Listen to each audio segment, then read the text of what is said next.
Welcome back to part 2 of relationships. So again, this is my friend Lance, and we're going to kind of just recap a little bit, and then we're going to expound, and who knows what's going to happen. Yeah. So, all right. So in the last video, we were talking about being unequally yoked and why that is not a good way to start a relationship or be in a relationship. Some other things that I didn't mention was a temptation for older singles to kind of just give up and be like, well, I got to find whoever I can because I'm getting older. Mm-hmm. And I think we can be more tempted to just find the next guy who kind of sort of fits what we want. Or girl. But at the same time, we need to still just trust the Lord and believe that he knows what we need and he will bring that person at the right time. Yeah. And not to just give in. Don't throw in the towel. Right. So I didn't say this in the last video, but I wanted to talk about some of the things if I would have gotten married to someone who was not on the same page as me, some of the things that we could have struggled with. Just to throw a few things out there. Tithing. Tithing to the church. We believe that you're supposed to give at least 10%, right? Seems like a small thing, but for someone who has never done that or believes in that, it could create a whole issue. Especially if they're very tight on money. Mm-hmm. That it's not going to go over well. Right. Serving in the church. That's something that we're called to do. Mm-hmm. And sometimes serving can take up a lot of time. Sometimes it's not convenient. And you want to make sure that you're on the same page with that.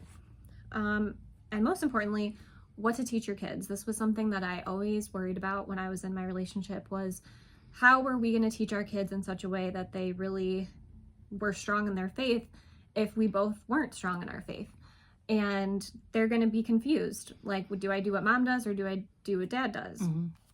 And obviously they can make their own decisions, but we want to raise them the way that we believe is right. And another thing was, as a Christian, sometimes the Lord will speak something to us and it may seem crazy.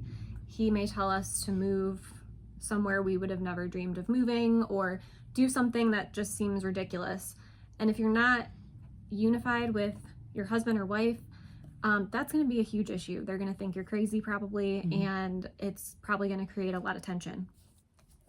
And anything else that I didn't? You wanted to talk about how it leads to covenant, like it's your agreement. Mm-hmm. So being equally yoked is like I totally forgot what I was going to say. When you're equally yoked, you're basically in a covenant, right? Yeah. You're in agreement. Yeah, I honestly don't remember what I was going to say. Sorry. It was good. It was good. And that's, someone asked us when I put it out there what we wanted to talk about, and it was like, why should I get married when we're really good right now? And I don't remember that either, but it was something along the lines of like a business deal. Mm-hmm. And like your contract, I don't want to butcher it, but it was almost like you're in agreement with your boss or someone, and then you just get cut loose. Like there's no continuous relationship. Mm-hmm. Or it's like a loan or something like that. How there's a partnership, there's an agreement, there's a contract. Mm-hmm. And then, if you don't have it, you don't get like the benefits. You don't get, right.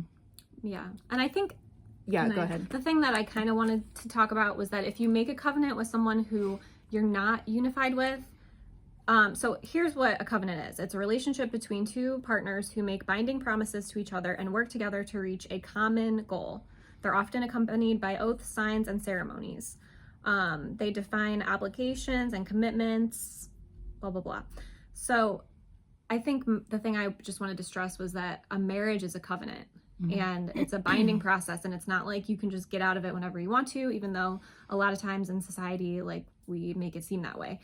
But that's why it's just so important to really be with the right person, because if you get married, it's for life. Yeah, it should be for life. And I understand there's certain situations, right. Definitely if there's abuse, of course, we're not condoning that whatsoever. Not at all. But if it's just petty things that is irritating both of you, that's not, you know, a good enough reason to just break contract, you know, break the agreement. But yeah, that's good. Okay. All right. So I kind of also want to emphasize, did I ever tell you? I did tell you about the one guy. It was just from another Christian standpoint that I really liked him. I really thought it was going to work out. He checked a lot of my boxes.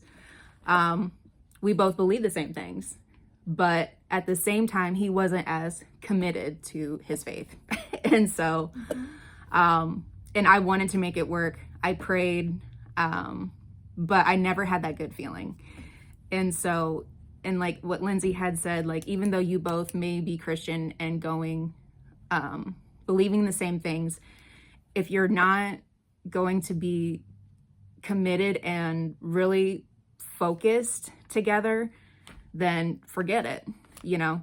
And I was probably like 3-4 months. It was short-lived, but that's good. yeah, that's my track record.